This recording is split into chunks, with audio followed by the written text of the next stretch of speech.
Hello and welcome to Market Vision's module on mutual funds. This is Deepak taking you through dividend and growth plans for mutual funds in India and what they mean. The two kinds of schemes, dividend and growth, and dividend schemes in mutual funds pay out money while growth schemes do not pay out any money. Well, obviously that's not enough. So that's not all. Let's get some details into what dividend is. Funds earn money in different ways. They might invest in equity where they get dividends from companies. They might invest in debt where they will receive interest. They might buy and sell at a profit, so they have the excess money lying around with them. Remember now, mutual fund, this money could be paid out as a dividend.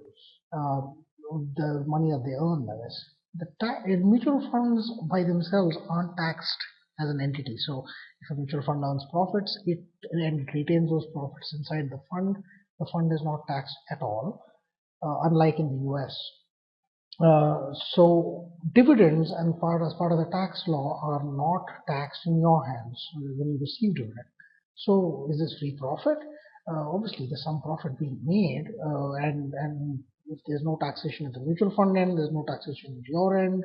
What really happens? The government is really not stupid enough to let go of all that revenue, and what they do is they charge a dividend distribution tax on mutual funds. And the way that works is DDT or dividend distribution tax uh, is different for different kinds of funds. So you have equity funds which are described as anything with greater than 65% equity.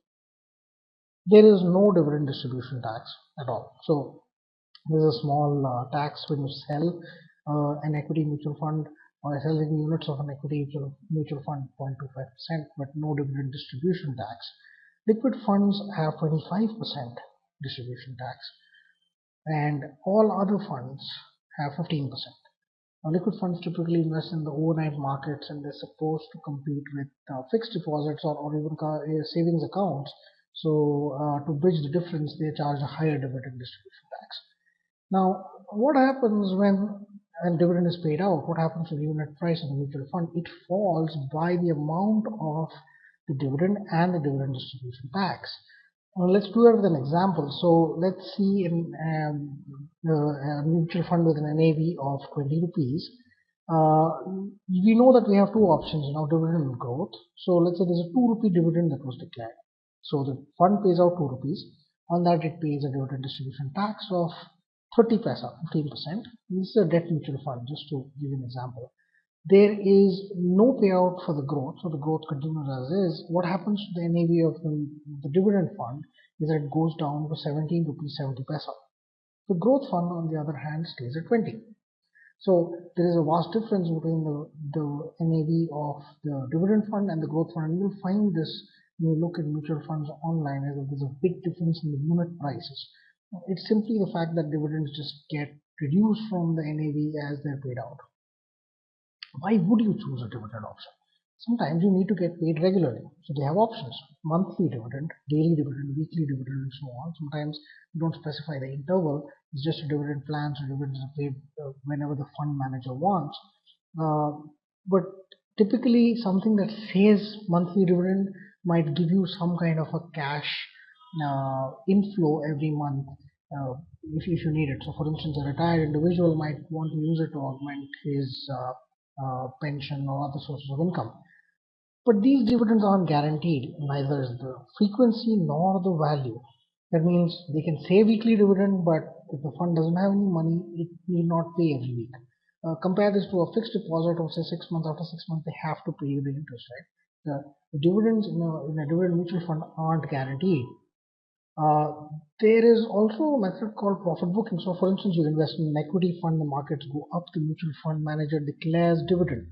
And in a way, that's a way to get your money out of the markets as the market is going up. So that you have lesser and lesser, you have money coming out, so automatically profits are getting booked and money is coming back to you when the markets are going up. When the markets are down, fund managers don't declare dividends anyway.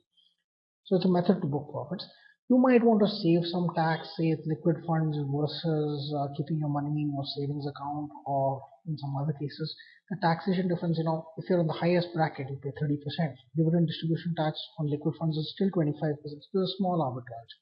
A lot of corporates use this because their tax incidence is 30 to 33% otherwise, versus using dividend distribution tax, they get a lot, they get about 5 or 6 percent lesser in terms of taxes.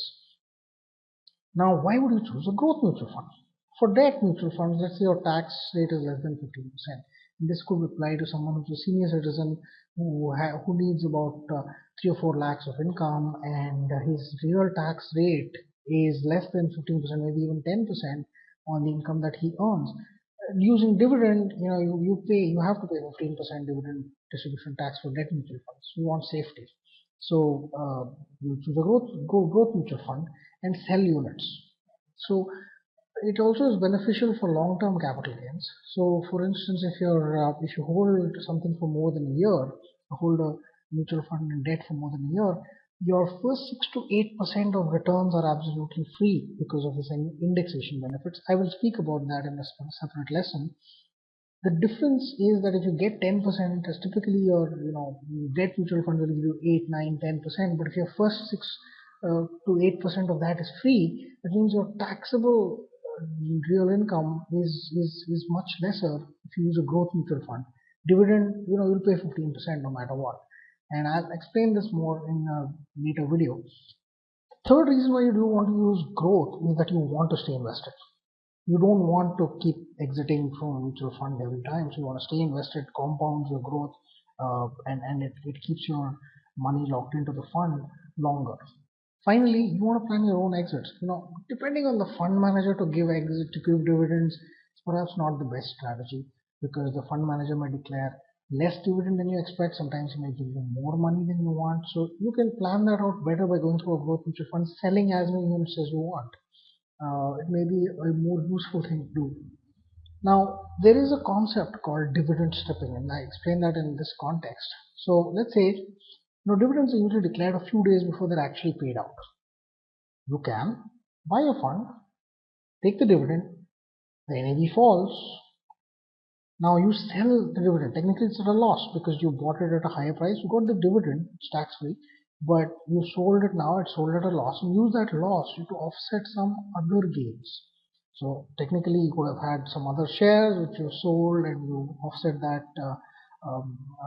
in some way that allows you to pay no tax. But again, the government is not stupid, at least most of the time. So you can't really do this kind of thing. So what happens is if you buy a mutual fund, just between the time that the dividend, just before the dividend is actually paid out, you're going to hold it for 3 months until you sell. Otherwise, what happens is you're not allowed to recognize the loss. So the other options that mutual funds have is something called dividend reinvestment, where basically it's a pay and reinvest cycle. It's just done automatically. So let's say dividend reinvestment, you get paid the dividend, it just comes to your bank account. It's automatically used to buy new units. This is a pain in the neck for taxes. Don't do it. I'll explain perhaps in an article, and I'll link to it in the market vision page for this module, but don't do it. Bonuses, on the other hand, what they do is instead of paying dividends as money, they pay in terms of units.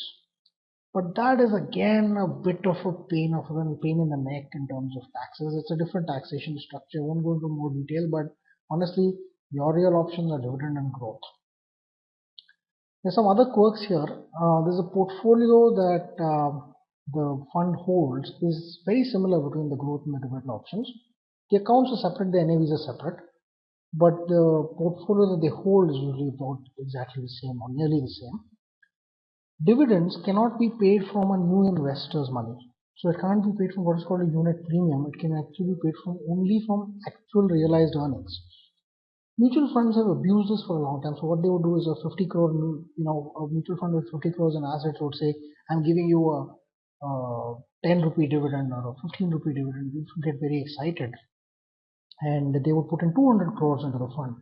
And then the mutual fund now had to pay 10 rupees to a much larger set of investors. They would use the money from new investors. SEBI has said that, put an end to that practice since last year. So since 2010, so they can no longer do this. And that brings us to the end of the dividend and growth module. We would love to hear your comments. Do visit our forums email us lessons@marketvision.in, and wait for our next video, which is different types of mutual funds. Thanks for listening.